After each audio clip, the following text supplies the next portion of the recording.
गोंदिया वनपरिक्षेत्रांतर्गत जिल्ह्यात अवैध उत्खनन करणाऱ्यांवर वन विभागाचे अधिकारी जीवाची पर्वा न करता जीव मुठीत घेऊन कारवाई करत असतात। गोंदिया जिल्ह्यातील रानवाडी क्षेत्रात अवैध वृक्ष कटाई आणि अवैध मुरुम उत्खनन होत असल्याची माहिती गोंदिया वनपरिक्षेत्र अधिकारी दिलीप कौशिक यांना रात्री 2 वाजता मिळाली। माहिती मिळताच लगेच त्यांनी रावणवाडी वनपरिक्षेत्रात आपल्या वनक्षेत्र कर्मचाऱ्यांसह ते दाखल झाले। तिथेच त्यांना जेसीबीने अवैध उत्खनन करताना दिसले असता त्यांनी जेसीबीला थांबवण्याचा प्रयत्न केला, मात्र जेसीबी चालकाने तेथून पळ काढला। गोंदिया वनपरिक्षेत्र अधिकारी दिलीप कौशिक यांनी त्या जेसीबीचा तब्बल 20 किलोमीटर सेने स्टाईलने पाठलाग केला। रात्रीची वेळ असताना सुद्धा प्राणपणाला लावून त्यांनी या अवैध उत्खननाविरुद्ध मोहीम छेडली होती। पाठलाग करता करता एक वेळेस अशी आली तो चालक थकला आणि त्याने जेसीबी एकाच ठिकाणी थांबवली। अशा वेळी वनपरिक्षेत्र अधिकारी दिलीप कौशिक यांनी त्याला त्या संबंधीची विचारणी केली असता त्याने उलटसुलट उत्तर दिले। जेसीबीवर चढून त्यांनी जेव्हा जेसीबीची चावी काढण्याचा प्रयत्न केला तेव्हा त्या चालकाने त्या वन अधिकाऱ्यांना मारण्याचा प्रयत्न केला। जेसीबी त्यांनी पुन्हा एकदा गतीने पळवली।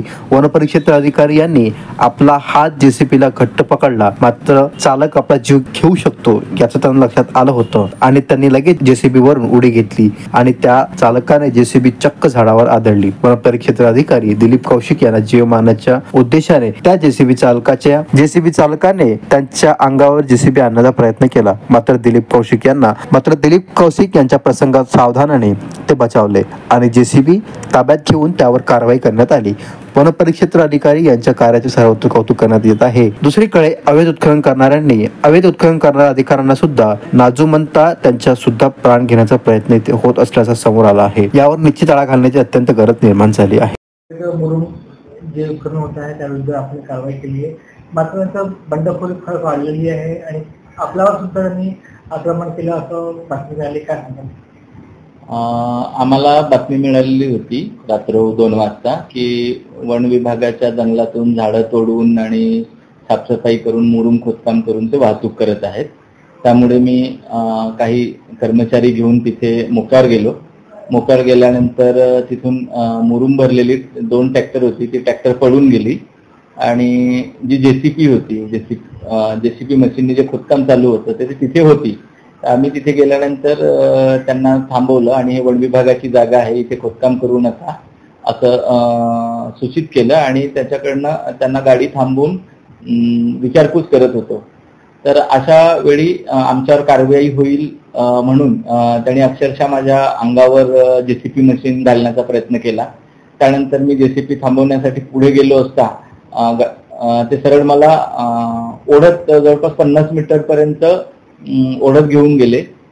मी तिथून उडी मारली जेसीबी मशीन मधून आणि मी वाचलो। जर मी उडी मारली नसती तर त्यांनी पुढे एका झाडाला ठोस मारली तर तिथे मला त्यांनी निश्चितच मारलं असतं, म्हणजे त्यांनी जीवे मारण्याचा प्रयत्न केला।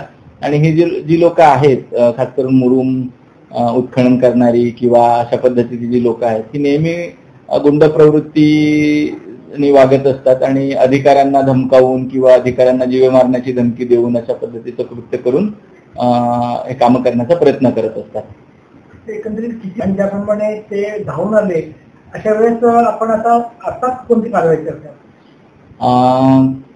ती गाडी पळवून नेत होते, परंतु आम्ही त्यांचा पाठलाग केला। जवळपास 15-20 किलोमीटर पर्यंत रात्र पाठलाग केला आणि ती जेसीबी पकडली।